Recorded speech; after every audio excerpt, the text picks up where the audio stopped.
संतप्त मानस शांत हूँ जिनके गुणों के गान में।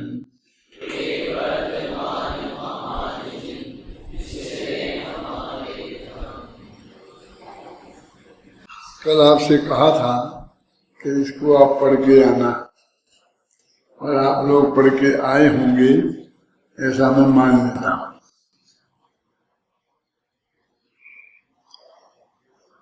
मैं भी पढ़ के आया हूँ। पेज नंबर 329 निकालो।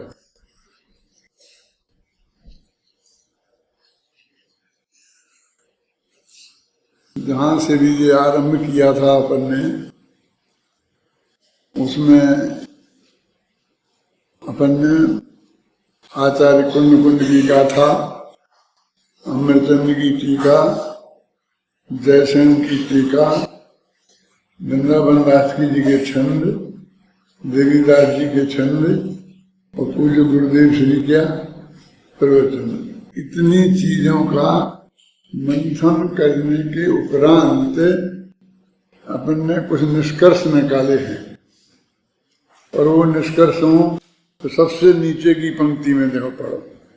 अलिंग ग्रहण पद के 20 अर्थों का संक्षिप्त विवरण इस प्रकार है। मिल गया?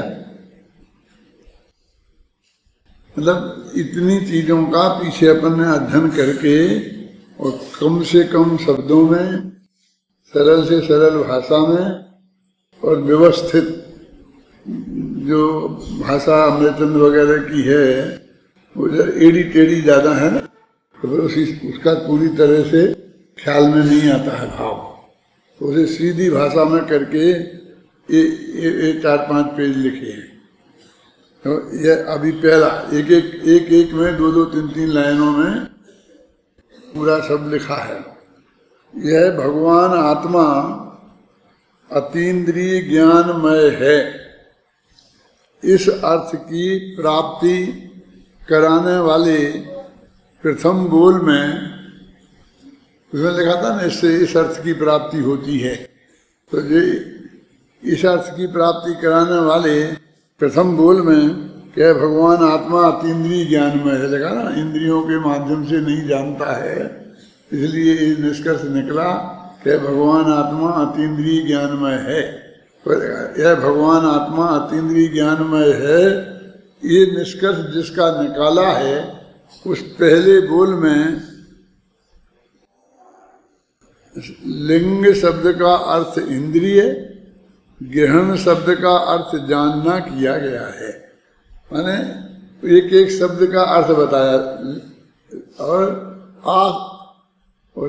इस प्रकार यह स्पष्ट हुआ कि यह ज्ञायक आत्मा इंद्रियों के द्वारा नहीं जानता, इसलिए अलिंग ग्रहण है। देखो, लिंग शब्द का अर्थ इंद्रिय, ये जो अर्थ बदल जाएगा, जैसे अलिंग शब्द का है ना, तो तो हर जगह निषेधवाचक है, और लिंग शब्द का अर्थ बदलेगा और ग्रहण शब्द का अर्थ भी बदलेगा। तो उनके हिसाब से किस अर्थ की प्राप्ति होती है वो निष्कर्ष आचार्य अमृतचंद्र ने खुद निकाल के दे दिया है। इस प्रकार यह स्पष्ट हुआ कि ज्ञायक आत्मा इंद्रियों के द्वारा नहीं जानता, इसलिए अलिंग ग्रहण है, अतीन्द्रिय ज्ञानमय है। तो पहला अर्थ यह है कि ये इंद्रियों के माध्यम से नहीं जानता। दूसरा अर्थ ये था कि इंद्रियों के माध्यम से नहीं जाना जाता है ना। यह भगवान आत्मा इंद्रिय प्रत्यक्ष का विषय नहीं है, इस अर्थ की प्राप्ति कराने वाले द्वितीय बोल में, इस भाषा में इसे बांधा है शांति जी, है ना। यद्यपि लिंग का अर्थ इंद्रिय और ग्रहण का अर्थ जानना ही किया गया है, जो ऊपर किया गया था वो यहाँ भी वही किया गया है, तथापि यह कहा गया है कि जैसे इंद्रियों द्वारा नहीं जाना जा सकता, वह आत्मा अलिंग ग्रहण है, पर यहाँ उसको मामले को उलट दिया है।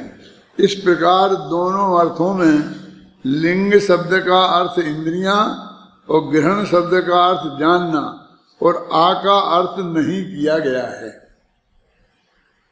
है ना। इस प्रकार ना तो आत्मा इंद्रियों के द्वारा स्वपर को जानने का काम करता है और न स्वपर द्वारा इंद्रियों के माध्यम से जानने में आता है। तात्पर्य यह है कि इंद्रियों से हमारा कोई भी संबंध नहीं है। उसके पहले की जो गाथाएं थी उनमें भी यही कहते आ रहे थे कि शरीर से हमारा कोई संबंध नहीं है। इस अलंग ग्रहण के बोलों में भी वो इंद्रियों की बात जो कह रहे हैं, तो इंद्रियां 5 इंद्रियों के अलावा शरीर क्या है? शरीर है वो 5 इंद्रियों में ही तो विभक्त है। पहले हम अपने शरीर के कहते हैं हम शरीर की कैद में हैं कि हम शरीर के अंदर में बंद हो गए, तो असली उसका स्वरूप अर्थ ये है कि हमारा ज्ञान भी उसकी कैद में हो गया और आनंद भी उसकी कैद में है। हम यदि कुछ जानने का काम करते हैं तो बस इंद्रियों से, फिर आँख से देखते हैं, कान से सुनते हैं, नाक से सूंघते हैं, स्पर्श से छूकर देखते हैं, रसना से चक्कर देखते हैं और आनंद लेते हैं। तो भी खाने का, पीने का, देखने का, सिनेमा देखने का, सूंघने का, इत्र का, सुंदर सुंदर मीठे मीठे बोल गाने सुनने का। तो हमारा ज्ञान भी इंद्रियाधीन है और हमारा सुख भी इंद्रियाधीन है।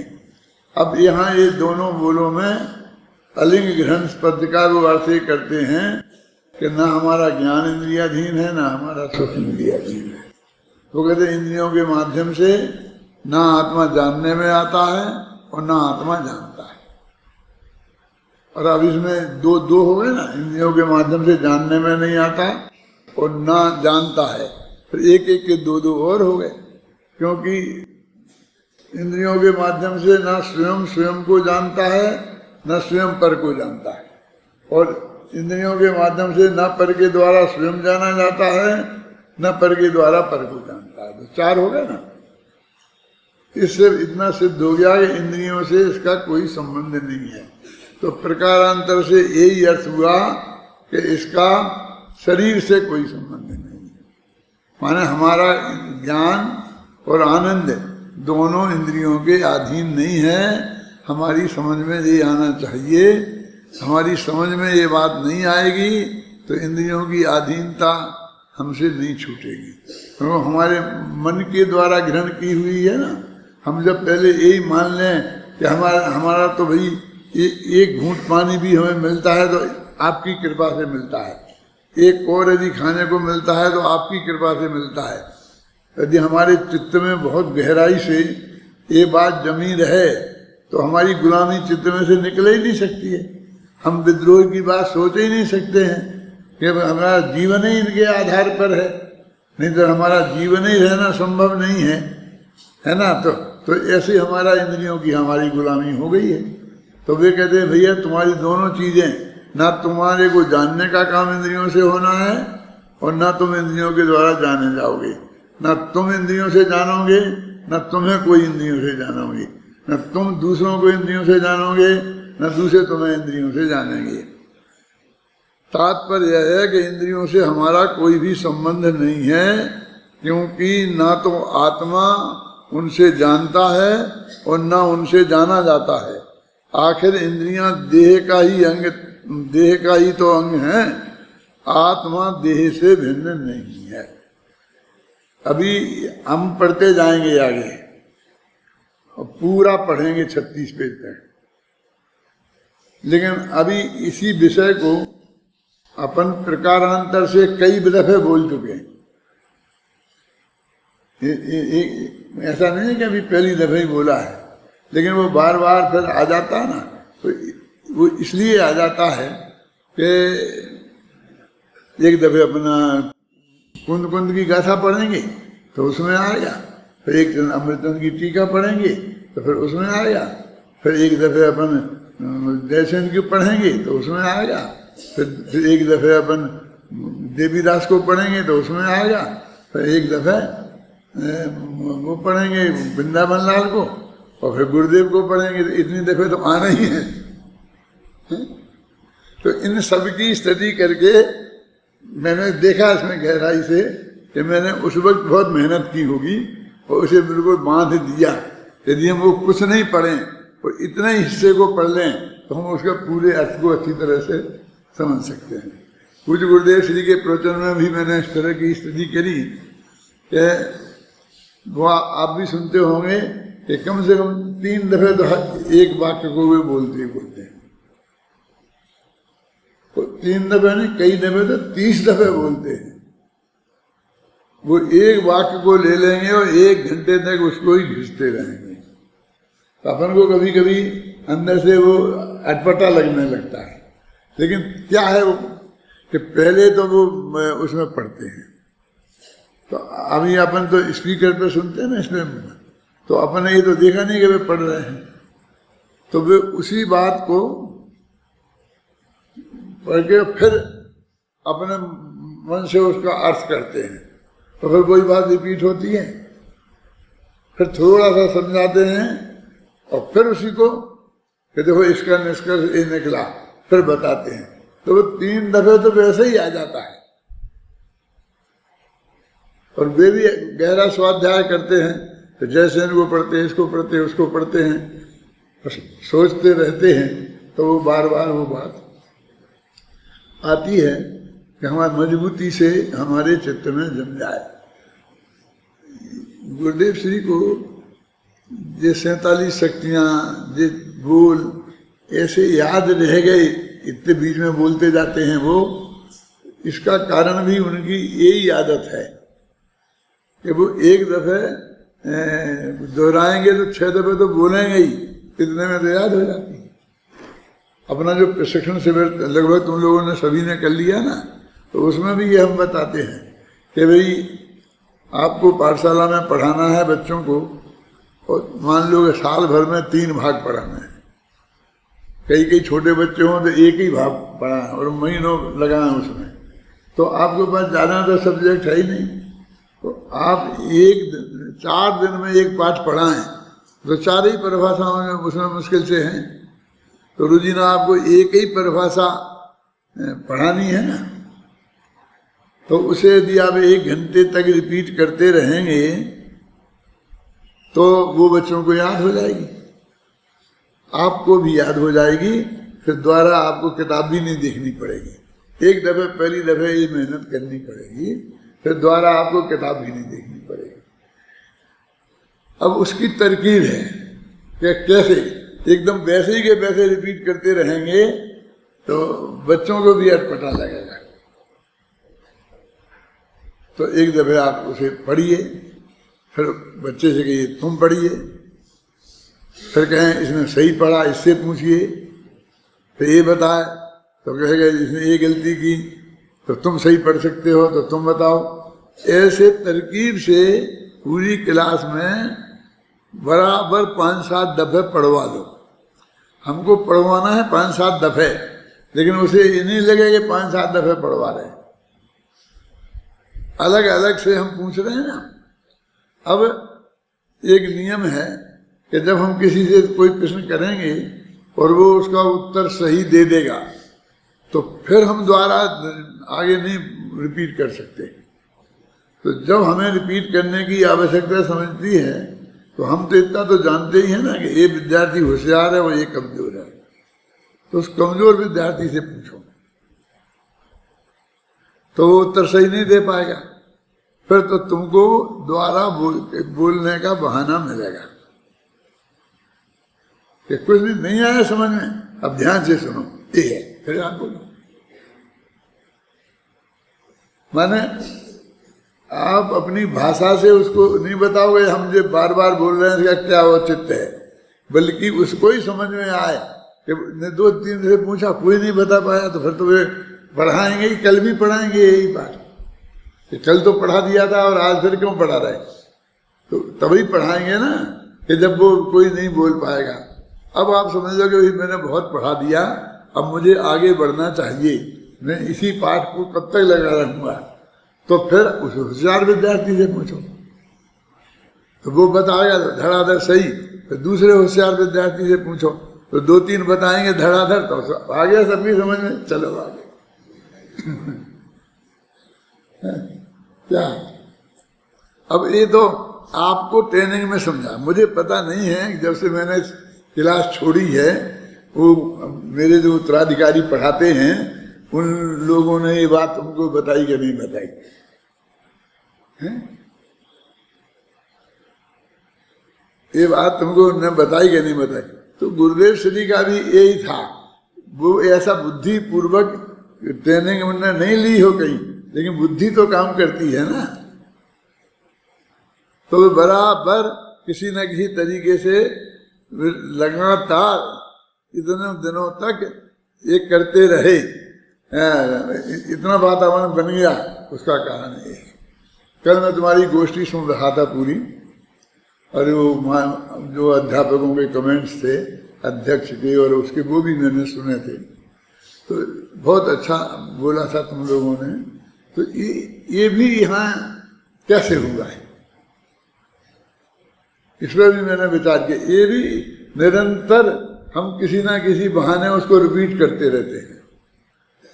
जो हमारे मेन मूल सिद्धांत हैं, एक द्रव्य दूसरे द्रव्य का करता नहीं है, कोई किसी को सुखी दुखी नहीं कर सकता है, कोई किसी को मार जला नहीं सकता है, और सब कुछ सुनिश्चित है, क्रमबद्ध है, उसमें हम कोई फेरफार नहीं कर सकते। तो किसी न किसी बहाने हर क्लास में हर अध्यापक, हर विद्यार्थी वो बात चलती ही रहती है। उसका परिणाम है शांति जी। ऐसे रट डट के कोई तैयार नहीं हुआ, तुम भी रट डट के कोई तैयार हो भी नहीं सकता। लेकिन वो निरंतर वातावरण बना रहता है। वो सिद्धांत तो बहुत ज्यादा नहीं है। अब 15 दिन में सारे सिद्धांतों से पूरी अच्छी तरह वाकिफ हो सकते हैं। कोई बड़ी बात नहीं है, मतलब इतना बहुत बड़ा कोर्स नहीं है, लेकिन वो नहीं कर पाते हैं। और ऐसे वातावरण में जब आप रहते हैं तो निरंतर आपका वो भाव बन जाता है। पहली दफे हम किसी चीज को सुनते हैं तो हमारे ज्ञान में तो ये बन जाती है, जानने में तो आ जाती है, लेकिन सिद्धांत में नहीं जाती है। लेकिन बार बार हम समझते हैं, समझाते हैं, फिर दूसरा कहता है, फिर तीसरा कहता है, फिर चौथा कहता है, तो धीरे धीरे वो हमारे अंदर घुस जाती है, समझे ना, हमारे संस्कार में हो जाती है। देखो हमारे घरों में, जिनके घरों का वातावरण अच्छा होता है, खान पान अच्छे होते हैं, विचार अच्छे होते हैं, तत्व चर्चाएं होती हैं, वे आधे विद्वान तो बिना ही उसके बन जाते हैं। और ये वातावरण कायम होना बहुत कठिन काम है। मुझे याद है कि जब हमने महाविद्यालय खोला था और ये जतीश भाई वगैरह इधर आए थे, गुरुदेव ने भेजे थे कि आप जाओ वहाँ पढ़ो, तो शुरू में शांति जी ये तर्क करते थे ये लोग कि साहब सोनगढ़ जैसा वातावरण यहाँ नहीं है। जैसा वहाँ अध्यात्म की बात होती रहती है, चर्चा होती रहती है, और यहाँ वैसा नहीं है। क्योंकि वहाँ तो 25-30 वर्ष से वो हो रहा था और उसमें वो रहते थे, तो उन्हें वही दिखता था। अब यहाँ तो विद्यालय खुला था और 12-13 विद्यार्थी आए थे, वे भी सब मतलब जीरो ही थे। अब अगर एक आध अध्यापक है जो क्लास में पढ़ाएगा तो वो 24 घंटे वातावरण कैसे हो सकता था। तो ये, और वे लोग क्योंकि वहाँ से आए थे तो ऐसा महसूस होता था कि ऐसा वातावरण यहाँ नहीं है। तो मैं उनको उस वक्त भी समझाता था कि ये किसकी जिम्मेवारी है, कि वैसा वातावरण हो, ये किसकी जिम्मेवारी है, हम सबकी जिम्मेवारी है। अकेला अध्यापक कुछ नहीं कर सकता। आप लोग भी वही चर्चा करेंगे, वो बात करेंगे, घूमते वक्त करेंगे, चलते वक्त खाते वक्त करेंगे, पीते वक्त करेंगे, तो ये वातावरण बनेगा। और नहीं बनेगा तो कैसे बनेगा। इसलिए एक किसी दूसरे की शिकायत नहीं है। ये दूसरे बाहर के लोग आके कहें कि आपके यहाँ वैसा वातावरण नहीं है, तो हम उनकी बात पर गंभीरता से विचार करें, लेकिन तुम्हें कह रहे हो, ये तो हमारी जिम्मेवारी है कि हम इस वातावरण को बनाएं। मेरे कहने का मतलब है, भाग्य से आपको ऐसा वातावरण मिल गया है। 5-7 दिन से अपन लगातार, जब से अपना शिविर खत्म हुआ तो अलंग गिरन चल रहा ना, तो आप घबराना नहीं, कैसे ज़्यादा वो नहीं हुआ है। इससे आपको ये बहुत पक्का हो जाएगा। इसमें वो सब निष्कर्ष निकलेंगे, वे बताएंगे कि देखो पहले 2 बोल इंद्रियों के हैं, फिर 1 अनुमान का है, फिर 3 उपयोग के हैं। तो ऐसे करके आपको एकदम 20 बोल आपके ख्याल में आ जाएंगे धीरे धीरे। देखो अपने अब तीसरे को पढ़ते हैं। भगवान आत्मा इंद्रिय प्रत्यक्ष पूर्वक अनुमान का विषय नहीं है। इस अर्थ की प्राप्ति कराने वाले तीसरे बोल में देखो, ये अमृतचंद की भी एक स्टाइल तय है। क्या है वो स्टाइल? ये इंद्रियों के माध्यम से जानता नहीं है, इसलिए ये अतीन्द्रिय ज्ञानमय है, ऐसे अर्थ की प्राप्ति होती है हर एक में। क्या नहीं करता है तो फिर कैसे अर्थ की प्राप्ति होती है, ऐसा कहा है। 20वें बोल में ऐसा मिलेगा। यहाँ वो पलटा है, कहते हो क्या पलटा? आत्मा, भगवान आत्मा इंद्रिय प्रत्यक्ष अनुमान का विषय नहीं है, इस अर्थ की प्राप्ति कराने वाले तीसरे बोल में। वो जो वहां अंत में दिया है वो यहाँ पहले में दिया है। समझ में आया ना? ये एक विधि है, एक प्रक्रिया है। यदि आपके ख्याल में आ जाएगी तो फटाफट आप पूरे वाक्य आपको याद हो जाएंगे। याद क्या होना है? क्यों? बस उसको ही पलटना है ना, कि क्या निष्कर्ष निकलता है वो पहले प्रस्तुत कर दिया। आप जानते हैं हिंदी गद्य में आपने पढ़ा होगा कभी, आपने कितना पढ़ते हैं मुझे मालूम नहीं है। तो 2 तरह की शैली होती है, एक समास शैली और एक व्यास शैली। नाम सुने? समास शैली और व्यास शैली।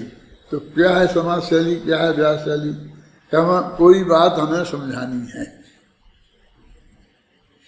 तो हम पहले हमें समझाना है कि प्रत्येक द्रव्य का परिणमन सुनिश्चित है, और हमारा ये समझाना है बस हमारा। तो हम शुरू में ही लिख देंगे प्रत्येक द्रव्य का परिणमन सुनिश्चित है। फिर हम अनेक तर्क देंगे, युक्ति देंगे, प्रमाण देंगे, और अंत में फिर कहेंगे इस प्रकार यह निश्चित हुआ कि प्रत्येक द्रव्य का परिणमन सुनिश्चित है। एक तो ये, और एक ये पहले से ही शुरू करेंगे। ये नहीं कहेंगे हम क्या सिद्ध कर रहे हैं, क्या कि देखो हम ये देख रहे हैं जगत में जो भी हो रहा है उसमें एक व्यवस्थित क्रम है बराबर। सूर्य दिन समय पे उगता है, ये होता है, ये होता है, जैसे सब कह के फिर अंत में कहेंगे इससे सिद्ध होता है कि प्रत्येक पदार्थ का मैंने अंत में निष्कर्ष दिया जाता है। एक शैली भोग और एक शैली भोग पहले ही निष्कर्ष बता दिया जाता है। अमृतचंद की वो शैली है कि पहले उनने बात शुरू कर दी और अंत में निष्कर्ष निकाला कि इससे इस अर्थ की प्राप्ति होती है। हमने ये शैली अपनाई है कि ये इस अर्थ की प्राप्ति कराने वाले पहले बोल में ये कहा गया है कि आत्मा न इंद्रियों से जानता है, न इंद्रियों के द्वारा जाना जाता है। समझ में आया ना? तो आपको ये शैली ख्याल में आ जाएगी तो 20 बोल आपको रटने नहीं पड़ेंगे। सहज भाव से आप फटाफट पहले और निष्कर्ष के वाक्य को बोलेंगे। जिस प्रकार धुएं को देख कर इस अर्थ की प्राप्ति कराने वाले तीसरे बोल में यह कहा गया है कि इंद्रियों से दिखाई देने वाला कोई लिंग चिन्ह नहीं है जिससे आत्मा का अनुमान किया जा सके। तो कहते अनुमान से आत्मा नहीं जाना जा सकता।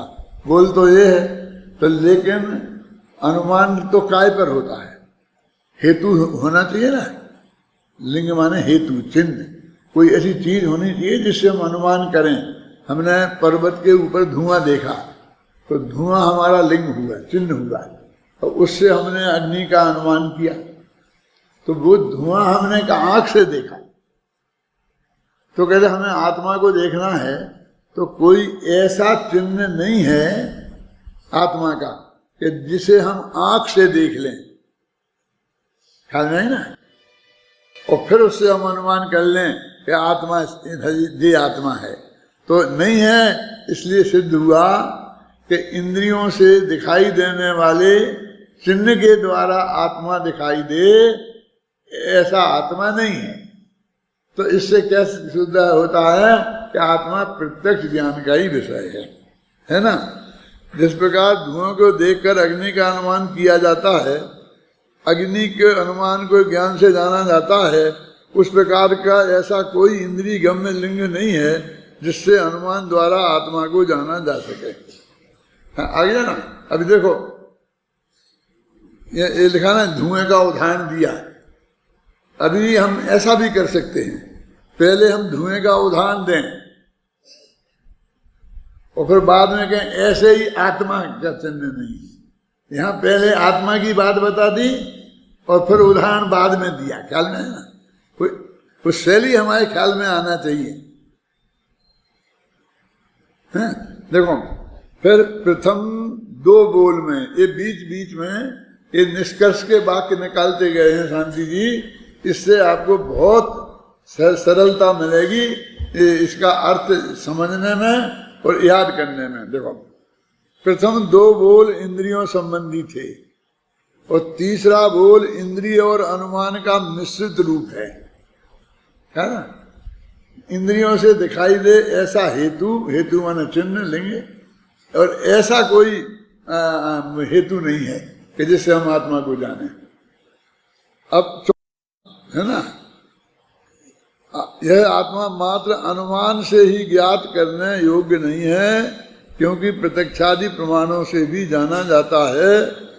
इस प्रकार दूसरे के द्वारा मात्र अनुमान से ही जिसका ग्रहण नहीं होता वह आत्मा अलिंग ग्रहण है। अब कहते हैं कि हमके अनुमान से जाना जाएगा ना, तो ठीक है हम अनुमान से जानेंगे। तो कहते हैं नहीं, लिंग माने अनुमान, और अनुमान से जाना तो जाता है लेकिन अकेले अनुमान से नहीं जाना जाता है। वो अपन ने चलाई थी ना शिविर में, क्या चलाया था, रहस्यपूर्ण चिट्ठी चलाई थी ना, तो उसमें आता था कि पहले वो आगम से जाने, फिर युक्ति से जाने, अनुमान से लगाए, तर्क से सिद्ध करे, और फिर कुछ अच्छी तरह निर्णय करके अवगरही आवाज धारणा में पहुंचे, और धारणा में रख ले, फिर एकांत में शांति से बैठकर फिर आंखें बंद कर। अभी तक ये काम आंखें खोल के किया जा रहा था, और फिर वो आंखें बंद करके उसको चबाए, माने अपने चिंतन में लाए। तो उन्होंने एक प्रक्रिया बताई थी ना, एक कर्म की। तो हमारे पास जो भी ज्ञान है, 3 तरह के ज्ञान का हमने उपयोग किया। अभी मैं घूमता था शिविर में ही, एक आदमी ने पूछा था कि भाई हमारा विवाद चलता है कि मति ज्ञान में अनुभव होता है कि श्रुति ज्ञान में। तो कोई कहता था मति ज्ञान में होता है, कोई कहता है श्रुति ज्ञान में होता है, और उनमें बहुत विवाद चल रहा था। तो मैं घूमने आया, तो उन्होंने मेरे से पूछा, तो मैंने जो जवाब दिया वो मैं तुम्हें भी बताना चाहता हूँ। अपने पास कितने ज्ञान है? 2। एक गुण की एक समय में कितनी पर्यायें होती हैं? एक गुण की एक समय में सिर्फ एक पर्याय होती है।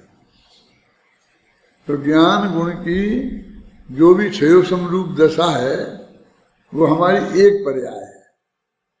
अब उस एक पर्याय में भी 2 क्वालिटी हैं,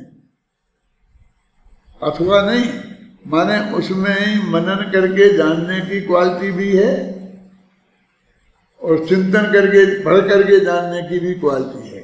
और मनन करके जानने की क्वालिटी को मति ज्ञान कहते हैं, और पढ़ करके जानने की क्वालिटी को शुद्ध ज्ञान कहते हैं। और समय सार की 144वें गाथा की टीका के हिसाब से देखो तो वो क्या कहते हैं, मन और इंद्रियों के माध्यम से जो मति ज्ञान तत्व हमारा बाहर को जाता था, वहां से समेट कर उसे आत्म सन्मुख किया। और फिर क्या देखा, नयों के विकल्प में जो उपयोग बाहर जाता था उससे समेट कर आत्म सन्मुख किया। तो नयों के विकल्प को उससे शुद्ध ज्ञान लिया और इससे मति ज्ञान लिया। अब देखो ये चिंतन मति ज्ञान में भी आ गया, और वही वो पठन पाठन वो शुद्ध ज्ञान भी है उसमें। वास्तव में तो वो एक ही पर्याय है, वो एक पर्याय के दो अंश हैं। अभी नौबत का झगड़ा है, कैसा मति ज्ञान में होता है कि शुद्ध ज्ञान में होता, शुद्ध ज्ञान में होता है कि मति ज्ञान में होता। अब में बिना पढ़ने से होता है कि बिना पढ़ने से होता है, सोचने से होता है कि बिना सोचने से होता है। अब आप समझे ना, तो पंडित जी के हिसाब से अभी क्या निकालेंगे अपन कि पहले आगम को पढ़ो, तो पढ़ने से हो गया ना, फिर युक्ति से उसका चिंतन करो, है ना, तो उससे हो, सोचने से हो गया ना, पढ़ने से भी हो गया और अब सोचने से हो गया। अब आंख खोल के पढ़ें और सोचें कैसे, आंख खोल के कि आंख बंद करके? तो बोलो आत्मा आंख बंद करके होगा कि आंख से पढ़ के होगा? है? फिर कहते हैं कि उसका पूरा पक्का निर्णय करें, अवग्रही अवाय नक्की करें, हैं? तो वांचना, फिर परीक्षना, फिर अनुप्रेक्षा, है ना। तो अनुप्रेक्षा में हमने खूब चिंतन किया और फिर हम अवाय तक पहुंच गए, और फिर अब वो भूल ना जाए इसके लिए पाठ किया, तब वो जाके धारणा में जाके स्थित हुआ है। जब वे कह रहे कि उसको निकाले तो स्मृति में निकाले, तो स्मृति में निकाले तो ये सारी प्रक्रिया पार करनी पड़ेगी। तो आप बोलो आत्मा का अनुभव पढ़ने से होगा कि नहीं पढ़ने से होगा, आंखें बंद करने से होगा कि आंखें खुली करने से होगा? वहां लिखते हैं कि वो आगम पढ़े, सोचे, गुरु जी से पूछे तो उनकी बात सुने, ये भी कहते जा रहे, और फिर कहते माँ चिट्ठई, माँ जमपई और माँ छिलपई। वो बात में ऐसा भी करना पड़ेगा, दोनों ही बातें हैं। अब साहब एक कोई बात को दो ही बातें कहते हो, हम क्या कह रहे हैं? दो ही बातें हैं तो दो ही कहते हैं। अब तुम पहले पढ़ो ही नहीं, देखो ही नहीं, सोचो, तो तुम आंखें बंद करके क्या करोगे? कुछ सोचो तो तुम्हारे पास कुछ मैटर तो होना चाहिए जो तुम सोचो। कभी कभी मैं कहता हूँ कि हमन को समाधि मरण करना है ना, तो तुम इतना अध्ययन करके अपने इतनी सामग्री धारणा में ले लो। तो इस प्रक्रिया से कौन सी प्रक्रिया बताई? पहले आगम पढ़ो, फिर तर्क युक्ति लगाओ, फिर उसमें बड़ा अवग्रह यह अवाय धारणा तक पहुंचो, फिर स्मृति में अन्य धारणा में पहुंचा दो कि तुम्हारी जब अंत समय में गंगवा साहब आंखें काम करना बंद कर दें और कान सुनना बंद कर दें, तो तुम्हें आराम से तुम इतनी सामग्री तुम्हारे पास है कि वहां से निकाल के तुम सोच सको। क्योंकि वैसा नहीं हमें तुम समझा देना मरते वक्त, लेकिन हम तो समझा जब देंगे जब तुम सुनोगे। कान से सुनते नहीं है? हम तो लिख के दे देंगे, तुम जब पढ़ लोगे तब पढ़ ही नहीं सकते हो, सुन ही नहीं सकते हो, बेहोशी की हालत में है। तो वो जो हमारे अंदर उपस्थित होगा, हम उसी से तो हमारा काम चलेगा। मैं तो ये भी कहता हूँ, कई दफे आप लोगों से सुनी होगी कि ये सब लोग जितना आपने अपने लिए किया है, जो भी चिंतन मनन अध्ययन, वो सब लोग उतना थोड़ी जानते हैं। तो वे कहेंगे तू समझा हमें, तो क्या समझाएगो? वो बहुत स्थूल बातें करेगा, और अभी उसका चित्त संसार में लगा हुआ है, धंधे पानी में लगा हुआ है क्या। तो हमारे पास तो हमने सारी जिंदगी का निचोड़ है, तो हम जितना बढ़िया सोच रहे होंगे और अपना सोच सकते हैं, तुम क्या कर सकते हो? क्या जरूरत है हमें तुम्हारी? तुम तो आगे हमें क्या समझाओगे कि देखो मरने के पहले वो अपने बिल लिखा देना चाहिए, किसको क्या देना है वो नक्की कर लो, तुम्हारे पास क्या क्या है। तुम तो ये कहोगे, ये समझाओगे। हम कहेंगे कि हमें नहीं करना है, कि कर लिया, जो भी कहेंगे, समझ में आई ना। तो मतलब तुम्हारे पास है क्या? तुम तो दुनियादारी में उलझे हो। तुम तो अभी अपने जिन झंझटों में उलझे हो, तुम्हारे चित्त में तो वही चल रहा है। तो जब मैं कहता हूं कोई मुझे समझाना नहीं, कोई मेरी किताब को 6 दफे पढ़े बिना मेरे पास आना नहीं मरते वक्त, तो लोग कहते कैसा पंडित है। सारी दुनिया में तो ये रिवाज है कि मुझे समझा देना, ये कर देना। अब तो पंडितों का काम ही बंद कर रहा है। सब पंडित पहुंच जाते हैं कि छावड़ा जी थे, छावड़ा जी अब जाओ जाओ, उनकी तबीयत बहुत खराब है, मैं जाओ कि तुम्हें समझाना कि कुछ तो डर वाले स्मारक को दे। वो ये समझा। सच्ची घटना बोलता हूँ कि मेरा एक मित्र बहुत बीमार था अमेरिका में, उसने मुझे फोन किया कि मैं टिकट भेज देता हूँ और आप आ जाओ 8-10 दिन मेरे लिए। मैं टिकट विकट सब यहाँ मिलते हैं, तुम कोई चिंता नहीं करो, मैं आ जाऊँगा, टिकट विकट सब ले लूँगा। अब मैं टिकट लेके चला गया और वहाँ 10 दिन उनके पास रहा। वो बहुत अच्छी, वो अच्छे मूड में आ गए, बहुत बीमारी ठीक सी हुई और वो समझ नहीं रहे तत्व की बात। और मैं लौट के आ गया तो मेरे लोगों ने ये पूछा कितना लाए, तो मुझको इतना अटपटा लगा और बुरा लगा कि तुम क्या समझते हो कि मैं कुछ लेने गया था? वो बोल रहा हो और हम उससे कहेंगे तुम दे दे किसी। हम तो जब सजग होता है तब भी नहीं कहते, प्रवचन में भी नहीं कहते, तो मरते वक्त कहने का तो नहीं। हम तो आत्मा का स्वरूप बताएंगे तो हम ये बात कर ही नहीं सकते। लेकिन ये सारे लोग तो इसी के लिए दौड़ दौड़ के जाते हैं।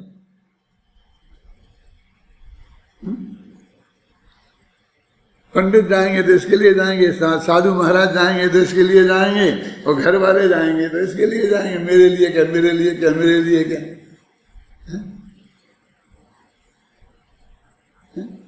तो तुम्हारे मरते वक्त तुम्हारे परिणामों को कोई सुधार देगा, इस धोखे में मत रहना। तुम आंखें खराब होने के पहले इतना पढ़ लो कि फिर किसी दूसरे की जरूरत नहीं पड़े। कान खराब होने के पहले इतना सुन लो कि फिर किसी की जरूरत नहीं पड़े। और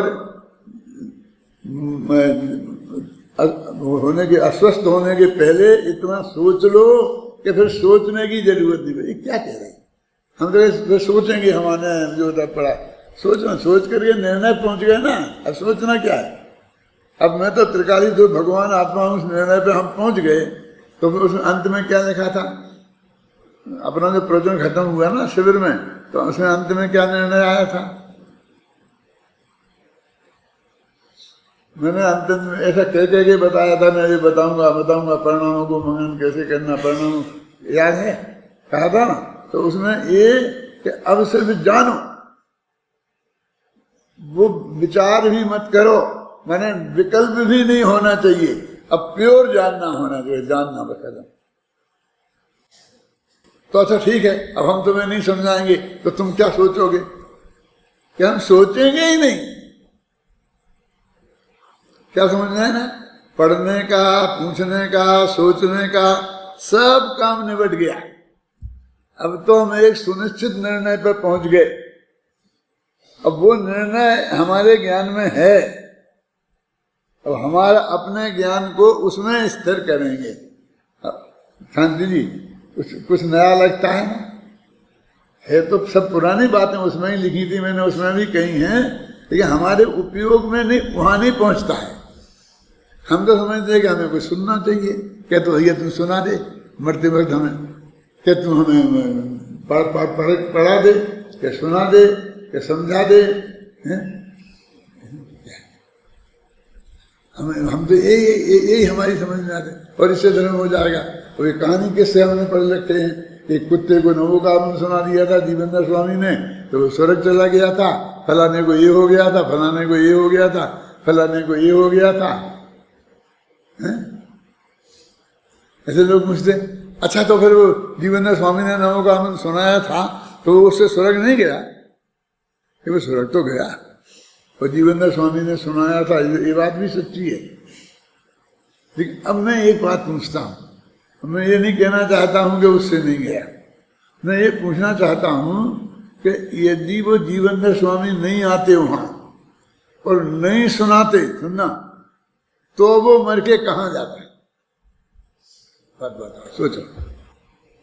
तुमने इतना दिन मेरे को सुना है तो तुम लोग समझ गए होगे मैं कैसा आदमी हूं। तो वो कुत्ता कहां जाता? वो जहां गया है उसी स्वर्ग में जाता कि नहीं? क्योंकि वो तो पहले से नक्की है।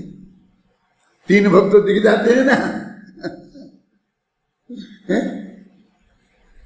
अब जबरदस्ती तुम जीवन स्वामी कह के सुना के, और मैं तुम मुझे नमोकार मंत्री सुना देना और तुम ऐसे ही कर देना। अपने को काय को कुत्ता बना रहे हो? कुत्ते को सुनाया था वो स्वर्ग में चला गया है?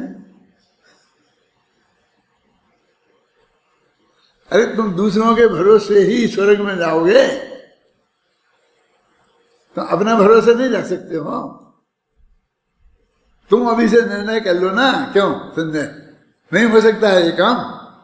हो सकता है ना। तो हम अपने ज्ञान में अवाय तक पहुंचकर निर्णय कर लें कि मैं कौन हूं, आप समझे ना, और फिर उसमें उपयोग को स्थिर कर दें। उसमें क्या मगन शब्द था, मगन कर दें। तो हमें ऐसा लगता है कि मगन करने के लिए कुछ ना कुछ नमक मिर्च डालना पड़ेगा। ऐसे कुछ नहीं, सिर्फ जानते रहो, इसका नाम है मगन करना। कुछ ऐसा नहीं है उसमें बहुत ऐसी बारीक बात है, जैसे तुम्हें कुछ करना मनना नहीं है कुछ। जानना तो है, तो जानना तो तेरा स्वभाव है ना भाई साहब। जो तूने जान लिया है, विचार लिया है, निर्णय कर लिया है, उसको ही जानते रहना है। वो जो त्रिकालीध्रुव भगवान आत्मा, तुम 5 साल तक लगातार यहाँ बोलने लग गए और तोता जैसे हो गया, यहाँ खड़े करके सूचना देने खड़े हो, तो त्रिकालीध्रुव भगवान आत्मा आता है। मुझे बहुत अच्छा लगता है। मैं कोई तुम्हारी आलोचना नहीं कर रहा हूँ। अब वो अंदर ऐसे घुस गया है, अब वो हमारे ज्ञान का गेय बना रहे। हम वो ज्ञान का गेय बना रहे, जानते रहे, और जानना हमारा जो स्वभाव है, हमें वो ही करना है।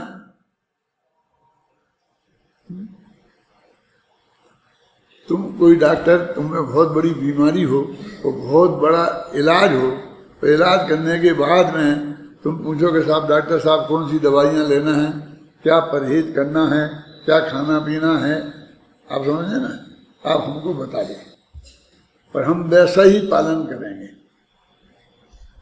सुनना, वो डॉक्टर बोले कि आप क्या खाते हो, कि मैं ये चीज़ खाता हूँ, बस जो तुम खाते हो ना बस वो ही खाते रहना, और कुछ नहीं खाना नया। तो जो तुम रोजीना खा रहे ना वही खाना। कै बजे सो जाए? रोजाना कितना बजे सोते हो? 10 बजे, बस 10 बजे ही सो जाना। समझ में आया ना? वो जो तुम अभी आज तक कर रहे हो बस वो ही करना, और डॉक्टर को आपके परहेज में और कुछ नहीं बदले, तो फिर आप क्या कहोगे कि अभी मैं तो डॉक्टर साहब ये तो मैं नहीं कर सकता ये तो मैं नहीं कर सकता। क्या कह रहे हो? अरे तुम जो कर रहे हो वो ही करो। जानना तुम्हारा स्वभाव है, तुम जान कर निर्णय करो, और मरते वक्त भी सिर्फ वो ही जानते रहना बस।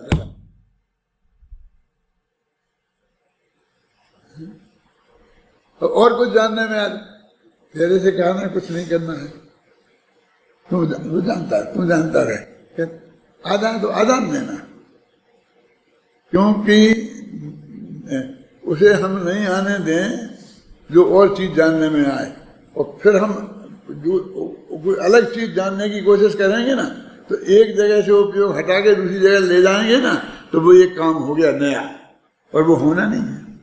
क्योंकि नक्की तो वो है जो गेय को तुम जानना है, और वही जानने में आ रहा था।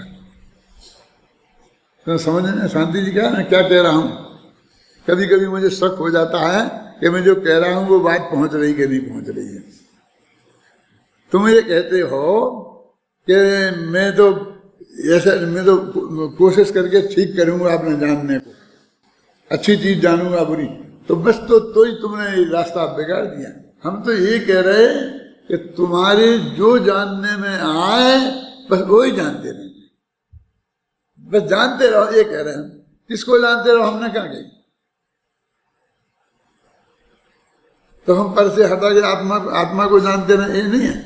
अरे ये तो सब हो गया ना, बहुत पहले का पाठ था। वो तो जब अपन ने पढ़ा, वहां सुना था, प्रक्षना था, अनुप्रेक्षा था, तब उसमें नक्की कर लिया था ना, है कि जब भी हमारे लिए केवल ज्ञान होगा तो उसके पहले हमारे आत्मा का ज्ञान का गेय हमारा आत्मा ही बना होगा। वो तो हमने सब जान लिया है ना। अब तुम उस वक्त के लिए कुछ मत रखो। यदि तुमने उसमें फेरफार किया तो गड़बड़ हो जाएगा मामला। कि जो जानने में आए वही वो ही जानते रहे कि हाँ कोई कर। तुम इस बात को, सहजता को स्वीकार तो करो कि ये भविष्य में जो हमारा ज्ञान का गेय नक्की है और जो जिस समय जानने में आना है वो ही आएगा, मेरे किए कुछ होगा नहीं। तब तो तुमने माथे का बोझा उतारा है और फिर तुम उसे ले रहे हो। अमेरिका में मेरा हार्ट का वो हुआ था, एक स्टेंट डला था, तो उसके बाद में हम खाना खा रहे थे अस्पताल में। तो वो डॉक्टर आया, तो डॉक्टर से पूछा कि साहब हम खाना कैसा खाएं। तो देख दाख के उसे, तो मैं क्या था, मग था, मग समझते हैं अपने यहाँ तो खाते ही नहीं, वो गुजराती लोग खाते हैं, पर मूंग अकेली पानी में उबाल लेते हैं, थोड़ा बहुत नमक डाल देते हैं, बस बस वो मूंग होती है। और वो इतनी सी वो मूंग खा रहा था, उसे मग बोलते हैं ये लोग। ये खा रहे होंगे। हाँ, अब मैं तुम्हें क्या बताऊं कि क्या नहीं खाना, ये नहीं खाना, ये बोलूं तो भूखों मारना है क्या तुम्हें? फिर वो हमारी पत्नी को बुला करके ये बोल के गया कि इनको कुछ खाने को देना।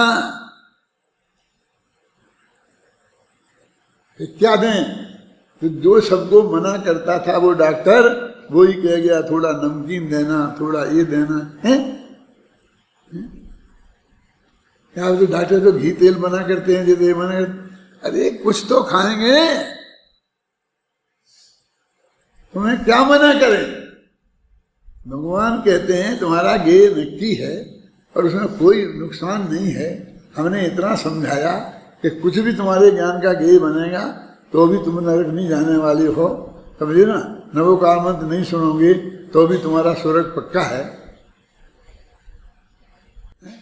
ज्यादा बदला बदली के चक्कर में मत रहना। सहज सहज कहे बनारसी सहज का धंधा और वाद विवाद करे सो अंधा। सहज हो जाओगे। कहाँ था अपना? चौथा हो गया था, पांचवा। आत्मा मात्र लिंग माने अनुमान से पर को नहीं जानता, इसलिए आत्मा अलिंग ग्रहण है। मैंने अकेले पर के अनुमान से नहीं जानता, प्रत्यक्ष से भी जानता है, स्मृति से भी जानता है, आगम से भी जानता है, ख्याल में है ना। इसलिए उसका नाम अलिंग ग्रहण कर दिया। इससे यह सिद्ध होता है आत्मा मात्र अनुमाता नहीं है, अनुमान से ही जानने वाला नहीं है, क्योंकि वह प्रत्यक्षादि प्रमाणों से भी पर को जानता है। अब देखो पर को जानता है सिद्ध कर रहे क्या दीपक भाई? पर को जानता है लिखा ना इसमें पंक्ति में। चौथे और पांचवें बोल में मात्र इतना ही अंतर है कि चौथे में कहा गया है कि मात्र अनुमान से ही नहीं जाना जाता और पांचवें में कहा गया है कि मात्र अनुमान से ही नहीं जानता। अंतर समझ में आ गया? वही जो उसमें था पहले दूसरे में, तो इंद्रियों से नहीं जानता और इंद्रियों से नहीं जाना जाता। और चौथे में है कि अनुमान से नहीं जानता और अनुमान से नहीं जाना जाता। पांचवें में है ना, अत्यंत सहज भाषा में आ गई ना। इस प्रकार दोनों बोल विशुद्ध अनुमान संबंधी हैं। विशुद्ध अनुमान संबंधी का क्या मतलब, क्यों लिखा है? क्योंकि पहला और दूसरा बोल इंद्रिय संबंधी था और तीसरा बोल अनुमान और इंद्रिय के मिश्रित था। अभी चौथा और पांचवा बोल सिर्फ अनुमान संबंधी है, इसमें किसी का मिश्रण नहीं है। तो 5 हो गए ना। अब ये ऐसे याद रह जाएंगे, समझ गए ना, बिना रटे याद रह जाएंगे। इस प्रकार ये दोनों बोल विशुद्ध अनुमान संबंधी नास्ति परक नेगेटिव बोल हैं। जो अब नास्ति परक है क्यों कि नहीं जानता नहीं जानता नहीं जानता है। हर में 5 में नहीं जानता आया। जानता की तो बात ही नहीं करते, कैसे जानता है ना? तो क्यों करता है? तो भाई पूरा गाथा ही ऐसी है। अरस रस नहीं है, अरूप रूप नहीं है, गंध गंध नहीं है, नई नई वाली है ना। अलिंग किरण नहीं जानता, ऐसे नहीं जानता, ऐसे नहीं नई वाली गाथा है। इसमें एक ही 8 में एक बोल है ऐसा जो जानने वाला है। कौन सा? चेतना गुण, चेतना गुण वाला। बाकी सब ना वाले ही हैं। यही नहीं, यहाँ भी और आगे पीछे की गाथाओं में भी ये नहीं आता है। तो जो वो पंडित है ना राजमल जी पांडे, पंचाध्यायी में ये लिखते हैं कि निश्चय नय का जो वाच्य है वो न तथा शब्द से वाच्य है। तो न तथा का मतलब क्या होता है? ऐसा नहीं है, ऐसा नहीं है, ऐसा नहीं है। समय सार कलश में जो 20 छंद है ना, एकस्य बद्धो न तथा परस्य, तो वो न तथा शब्द 20 बार आया है।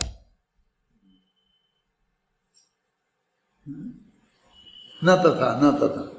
और हिंदुओं में नेति नेति ताई वेद बखानत हैं। जो वेद जिस भगवान आत्मा को नाइति ऐसा नहीं, ऐसा नेति नेति कह करके बखानते हैं। उनके यहाँ भी यही है कि ज्यादातर वस्तु का स्वरूप नेगेटिव भाषा में समझाया जाता है। ऐसा नहीं है, ऐसा नहीं है, क्योंकि जितने हैं इसमें मान रखे हैं ना, ऐसा है, ऐसा है, ऐसा, तो सब है को ना करना है पहले, फिर कैसा है वो बात अंत में बता देंगे।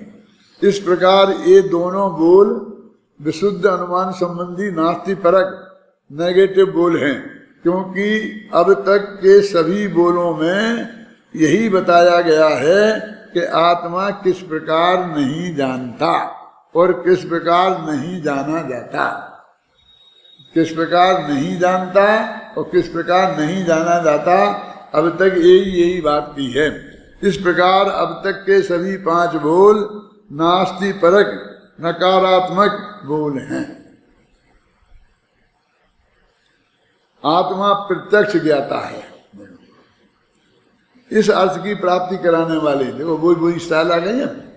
पहले वो निष्कर्ष बता रहे, आत्मा प्रत्यक्ष ज्ञाता है, इस अर्थ की प्राप्ति कराने वाले 6वें बोल में यह कहा गया है कि आत्मा लिंग अर्थात इंद्रियों और अनुमान से नहीं अपितु स्वपर पदार्थों को प्रत्यक्ष जानता है। अब कैसे जानता है वो बात आ गई ना। अकेले इंद्रियों अनुमान से, इंद्रियों अनुमान से जानता है, ये बात भी पहले कह आए, और अभी यहाँ कह रहे कि मात्र इतना लगा दिया ना कि अकेले इससे नहीं जानता। देखो ये कैसी स्टाइल है कि मात्र इतना नहीं है। जैसे अपने ऐसा कम बोलते हैं अपने भाषा में और ना अपन समझते हैं, लेकिन इसमें वो भाषा है कि सब लोगों को सुबह 6 बजे उठना चाहिए। सब आपने कहा था कि 6 बजे उठना चाहिए, लेकिन मैं तो 6 बजे नहीं उठ सकता। मैंने अकेले तुमसे नहीं कहा, मैंने सबसे कहा। क्या मैं तो नहीं उठ सकता? कह रहे ना, अकेले तुमसे नहीं कहा। 1-2 नहीं उठेंगे तुम जैसे नालायक तो मैं कह नहीं सकता, अयोग्य कहते लोग तो नहीं उठेंगे, लेकिन एक जनरल तो कहूंगे ही हम कि सबको 6 बजे उठना चाहिए। तुम नहीं उठ सकते हो तो मैं अपने इस वाक्य को थोड़ी बदलूंगा। आरंभ के 5 बोल नास्ति परक थे, क्योंकि उनमें यही कहा गया था कि आत्मा इंद्रियों और अनुमान से ना तो जानता है और ना ही जाना जाता है। अब इस 6वें बोल में यह कहा गया है कि आत्मा प्रत्यक्ष ज्ञाता है, सीधा जानता है। इसलिए यह अस्थिपरक सकारात्मक पॉजिटिव बोल है। अभी आप उसमें एक व्यवस्थित चीज सामने आती जा रही ना, ये तो आपको याद हो करना चाहिए, नहीं होना चाहिए। माने मैं रटने के लिए नहीं कह रहा हूं, लेकिन इसे बुद्धिपूर्वक पढ़ोगे तो याद हो जाएंगे, समझे ना। अब तक के बोल इंद्रिय, अनुमान और प्रत्यक्ष संबंधी थे। आया था ना, इंद्रियों से जानता, इंद्रियों से नहीं जानता, अनुमान से जानता, अनुमान से नहीं जानता, प्रत्यक्ष जानता। तो अभी निष्कर्ष निकाल दिया ना। अब तक के बोल इंद्रिय, अनुमान और प्रत्यक्ष संबंधी थे, और अब आगे के 7वें से 11वें तक के 5 बोल उपयोग संबंधी है। ये जो बीच बीच में 2-2 लाइन की नोट है ना, इन नोट से वो चीज व्यवस्थित हो गई है। अब फिर तुम्हें याद हो जाएंगे। शुरू के 2 बोल इंद्रियों के हैं, एक दोनों का मिक्सचर है, इंद्रिय और अनुमान का, फिर 2 अनुमान के हैं, क्यों, और फिर इतने उपयोग के हैं 5 बोल। ध्यान रहे, उपयोग आत्मा का लक्षण है, और आत्मा उपयोग लक्षण से जानने में आने वाला लक्ष्य है। इस प्रकार आत्मा और उपयोग में लक्ष्य लक्षण संबंध है। आत्मा की पहचान उपयोग लक्षण से ही होती है, ये तथ्य है। अब ये कहेंगे कि अब उपयोग से नहीं होती, उपयोग माने लेंगे। आप समझे ना, देखो अब ये 7वें से 9वें तक वो जो उन्होंने कहा था ना, 7वें से 11वें तक बोला था, तो 3 एक से होंगे, तो इन 3 को इकट्ठा कर दिया। यहाँ पीछे पढ़ना तुम देखना, तो कई दफे आ गए, फिर 1 2 3 4, फिर 1 2 3 4 शुरू हो जाता, फिर 1 2 3 4, फिर यहाँ से शुरू हो जाता, फिर यहाँ से हो जाता है। हमने कहा ये क्या, कितने दफे पढ़ेंगे। तो पढ़ते पढ़ते फिर मैं यहाँ आके देखा कि ये सब व्यवस्थित कर दिया गया है, इसलिए मैं तुमको ये बता रहा हूँ। कल मैंने तुमसे कहा था कि तुम इसे देख के आना अच्छी तरीके से, और मैं भी देखता हूँ। तो मैं देख के आया और तुम्हारे लिए निकाल के लाया हूँ कि तुम ये पढ़ लोगे तो वह कल परसों तक अपना खत्म हो जाएगा, फिर अगली गाथा चलाएंगे। 7वें बोल में यह कहा है कि उपयोग लक्षण लिंग द्वारा गेय पदार्थों को ग्रहण नहीं करता, अर्थात उनका आलंबन नहीं लेता, इसलिए आत्मा अलिंग ग्रहण है। तात्पर्य यह है कि आत्मा के बाह्य पदार्थों के आलंबन वाला ज्ञान नहीं है। वो गेय से ज्ञान नहीं होता है ना, वो ज्ञान का ज्ञान अपनी योग्यता से होता है। वो गेय अब वो पहले बताया था ना परीक्षामुख सूत्र का, कि भाई जो पदार्थ सामने होगा बस उसमें जान जाएंगे। ये रूमाल है तो हमें रूमाल का ज्ञान हो जाएगा। अब ये कहते हैं रूमाल सामने है इसलिए रूमाल का ज्ञान नहीं हुआ, तो क्यों हुआ? क्योंकि हमारे भगवान आत्मा में इस समय रूमाल के जानने की योग्यता थी। तो कब नक्की हुई थी? कि अनादि से नक्की थी। इतना छोटा छोटा है सब भगवान रखते होंगे, क्यों? कि अनादि से हमारा इस समय का ज्ञान इस ज्ञेय को जानेगा हमें बहुत अटपटा लगता है ना। अरे कम से कम इतना तो हमारे हाथ में रहने दो कि हम जिसको जानना चाहें उसको जान लें, देख लें, हैं?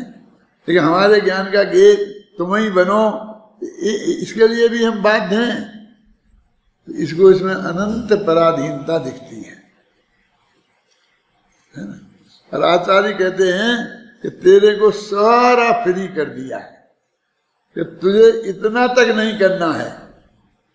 क्या ऐसा बैठा है ना, तो ऐसी गर्दन नहीं हिलानी है। तो कैसे हिलेगी गर्दन? अनादि से नक्की है, जब हिलनी होगी हिल जाएगी, ऐसी हो जाएगी, ऐसी हो जाएगी। अटपटा लगता है ना। ये सारे जगत के सामने आ जाएं तो मुझे पागल खाने में भर्ती करा दें।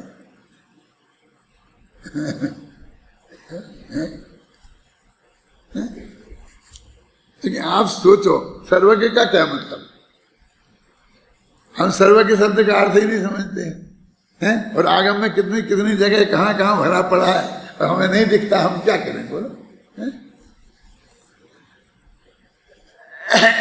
तात्पर्य यह है कि आत्मा के बाह्य पदार्थों का अवलंबन वाला ज्ञान नहीं है, माने बाह्य पदार्थों की वजह से हमें ज्ञान होगा ऐसा नहीं है। 8वें बोल में यह कहा गया है कि आत्मा उपयोग लक्षण लिंग को बाहर से नहीं लाता। कहते उपयोग को हम कहीं से लाए नहीं है, ये उपयोग हमारे आत्मा का स्वभाव ही है। और 9वें बोल में यह कहा है कि आत्मा के उपयोग लक्षण का किसी के द्वारा हरण नहीं हो सकता। हरण माने अपहरण, कोई चुरा ले जाए हमारे उपयोग को, ऐसा नहीं हो सकता। और हम कहीं से चुरा लाएं उपयोग को, ऐसा नहीं हो सकता। हम इस ज्ञान को कहीं दूसरी जगह से ला नहीं सकते और हमारे ज्ञान को कोई ले नहीं जा सकता। और आखिरकार हमारे नीतिकारों ने भी यही कहा ना, न चौर्यहार्यम न भ्रातृभाज्यम, ये हमारा विद्या धनम सर्वधनम प्रधानम, पूरा श्लोक है यार, बोलो।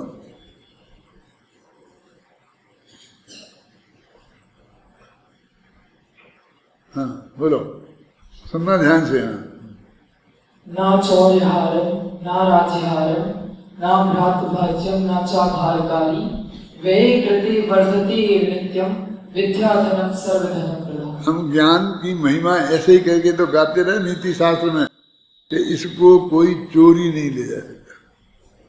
और हमें जितना रुपया पैसा आ जाता है, कोई भी चीज़ है तो चला न जाए, बाहर जाएंगे तो ताला लगा के जाएंगे, ये जाएंगे चौकीदार रहेगा, कौन रहेगा, हम कितनी उसकी चिंता करते। ये विद्या रूपी ज्ञान रूपी धन इसे कोई चुरा नहीं सकता। अब दूसरा झगड़ा ये है कि भाई बटा लेता है। भाई बटा लेता माने क्या, एक आदमी के पास 3 करोड़ रुपया है और 2 बच्चे हैं, तो एक बच्चे का कितना है, 1.5 करोड़। ये दोनों बच्चे 18-20 वर्ष के हैं, वे अच्छी तरह जानते हैं ना कि मेरा 1.5 करोड़ है। 3 करोड़ का मालिक नहीं समझते अपने को, मैं 1.5 करोड़ का मालिक हूँ।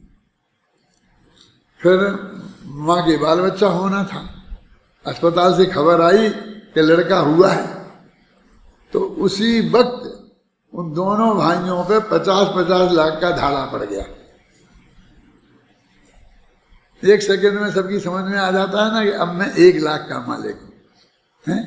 ये तीसरा हिस्सेदार पैदा हो गया है,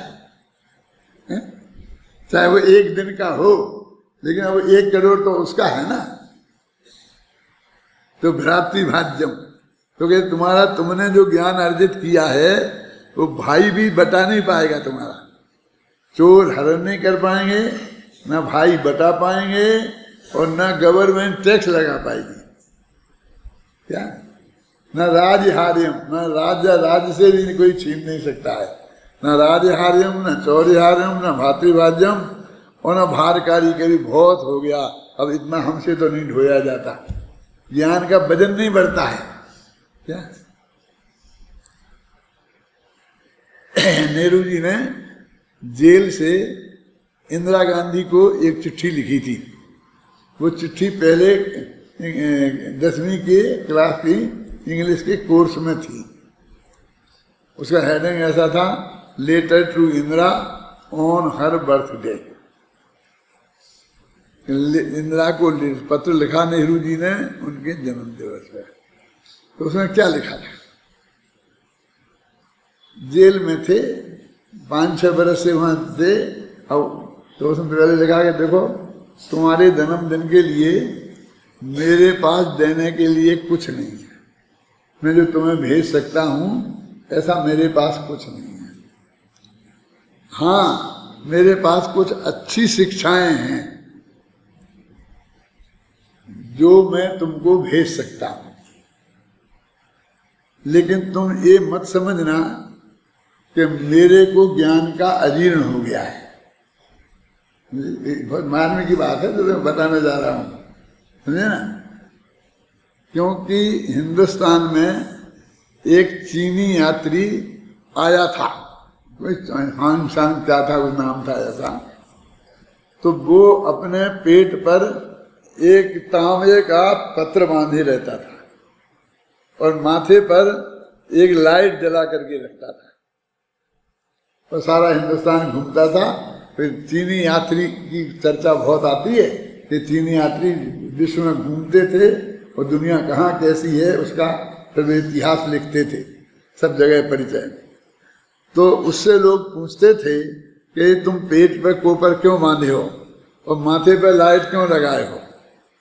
तो वो कहता था कि मेरे को इतना ज्ञान बढ़ता जाता है, इतना मैंने सारी दुनिया घूमी ना, तो इतना ज्ञान हो गया है कि मेरे को डर लगता है कि मेरा पेट ना फट जाए, इसलिए मैंने कोपर बांध लिया है कि जिससे पेट फटेगा तो वो उसे रोक लेगा ना। और ये दुनिया में इतना अंधेरा है, इतने अज्ञानी लोग हैं, तो इसलिए मैं अपने माथे पर ऐसा अजीर्ण मेरे को नहीं हुआ है, ना तो मेरा पेट फटने का डर लग रहा है और ना मेरे पास इतना अधिक ज्ञान है कि मैं ऐसा लुटाता फिरूं, ऐसा लिखा था। तो तुम ये मत समझना कि मैं तुम्हें मतलब उपदेश दे रहा हूँ तो इसलिए मेरे पास बहुत ज्ञान हो गया है और मेरे को पच नहीं रहा है, ऐसा मैं समझ, ऐसा लिखा था। अब मैं तुम्हारा पिता हूँ और मेरे को ये भाव आ रहा है कि तुम्हें अपनी जिंदगी में कैसे रहना चाहिए, कैसे, तुम अकेली हो ना, माँ भी मर गई थी तो उसमें और बहुत बातें थी, लेकिन मैंने तुमको इसी बात को सुनाने के लिए ये बात बताई कि ऐसा अजीर्ण नहीं हो गया है क्या कि हम आप दूसरे को अधिक कहते फिरें। तो ऐसा अजीर्ण की बात नहीं है मेरे कहने का मतलब। ये ज्ञान व्यय है ना, भारकारी, माने इसका भार बढ़ता नहीं, कितना ही बढ़ता जाए, केवल ज्ञान भी हो जाए तो माथा फट जाएगा कि पेट फट जाएगा, ऐसा कोई डर नहीं है ना। अब क्या उपयोग लक्षण अपन कहाँ पढ़ रहे थे? तात्पर्य यह है, उपयोग लक्षण अपने लक्ष्य आत्मा के आश्रय से में ही रहता है, इसलिए इसका अपहरण कौन कर सकता है? हरण के नहीं कर सकता है। कोई आया था ना, हम कहीं से इसे अपहरण करके ला नहीं सकते तो कोई हमारा अपहरण कर नहीं सकता, ये अलंग्रहण का अर्थ है। उपयोग लक्षण अपने लक्ष्य आत्मा में एकाग्र होता है, पर पदार्थों में एकाग्र नहीं होता, इस कारण उसमें मलिनता भी क्यों हो। माने अभी कह रहे उसमें मलिनता बदल गया क्या पेज? क्यों क्या बदल गया है? 132 है। हाँ,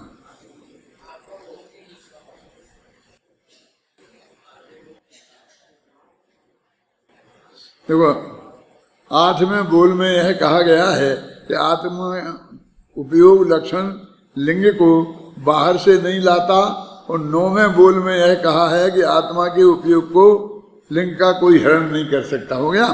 इस प्रकार भगवान आत्मा के उपयोग लक्षण को ना तो गेयों के आलम्बन की जरूरत है और ना उसे बाहर लाने की जरूरत है। वो कहते ना तो ज्ञान को बाहर से ला सकते, न कोई हमारे ज्ञान को छीन सकते। तो कहते जिस गेय को हम जानेंगे उसकी तो जरूरत है, तो कहते जानने के लिए उसकी भी जरूरत नहीं। ये रूमाल तुम्हारे सामने नहीं हो तो तुम इसे जान सकते हो? नहीं जान सकते। अरे मेरा रूमाल था, कहाँ नीचे गिर गया, अब हमें रूमाल दिख रहा है, रूमाल नहीं है। अब हम बोलो हमारे ज्ञान का गेय बन रहा क्या नहीं वो रूमाल?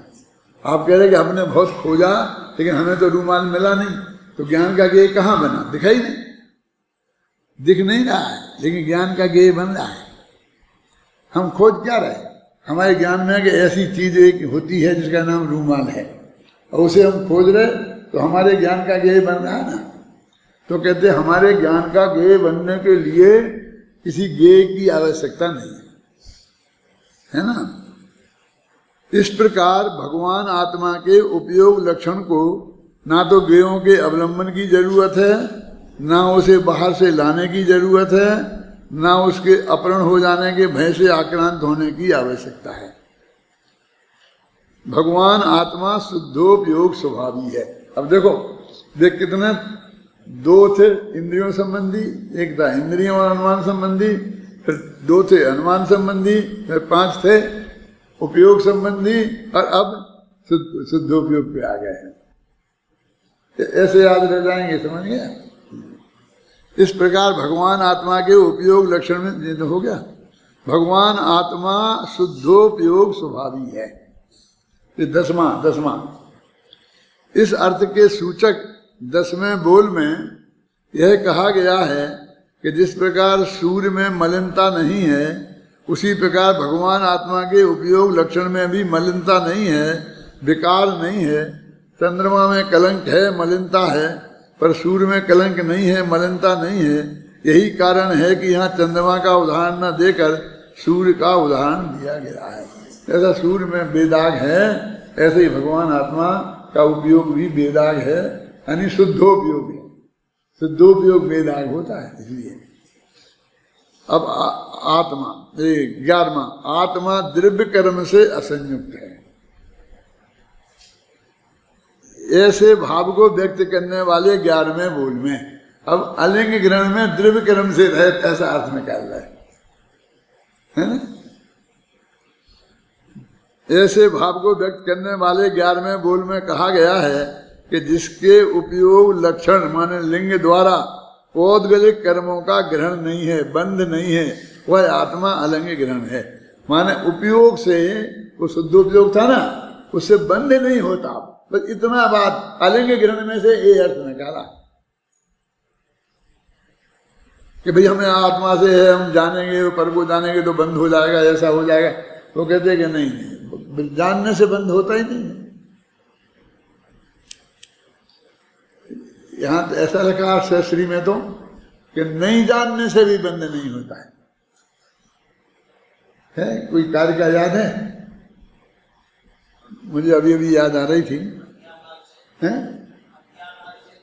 हाँ, अज्ञानादि ध्रुवो बंधो गेयो अनंतान्न केवली। अज्ञान से यदि बंध मानोगे तो गे अनंत है, तो अज्ञान तो हमेशा रहेगा ही, तो फिर कोई आदमी कभी केवली नहीं बनेगा। कर्म का बंध होता रहे, कर्म का बंध का अभाव होगा तब केवली होता है। गे अनंतान्न केवली, गे तो अनंत है, तो केवली कैसे होगा? उपयोग संबंधी इस 10वें बोल में यह कहा गया है कि भगवान आत्मा में मलिनता नहीं है। हो गया समझ तो बहुत। अभी तो मैंने 11 पढ़ लिए ना, तो बाकी तुम 10 पढ़ लोगे ना तो तुम्हारी समझ में आ जाएगा। फिर भी मैं कल पढ़ा दूंगा, लेकिन मुझे जी घबराहट हो रही थी, खत्म कैसे होगा? बहुत मतलब लंबा आ रहा था ना। शुभाशुभ भाव रूप भाव कर्म नहीं है, वो द्रव्य कर्म नहीं है और भाव कर्म नहीं है। इस 11वें बोल में कहा गया है वह द्रव्य कर्मों से असंयुक्त है। तात्पर्य यह है कि वह आत्मा शुभाशुभ भाव रूप भाव कर्मों और ज्ञानाभरणादि द्रव्य कर्मों से रहित शुद्धोपयोग स्वभावी निर्लेप तत्व है। उपयोग संबंधी या लक्ष्य लक्षण संबंधी उक्त 7 में से 11 में तक के 5 बोलों में लक्ष्य लक्षण की मुख्यता से इस प्रकार समझ सकते हैं। फिर इसी को वो एक दफा रिपीट करके आपको दोहरा करके बता देंगे, कल पढ़ेंगे अपन उसे। फिर बाकी 12वां बोल फिर चलेगा बाद में। अब कल तो याद कर हो जाए।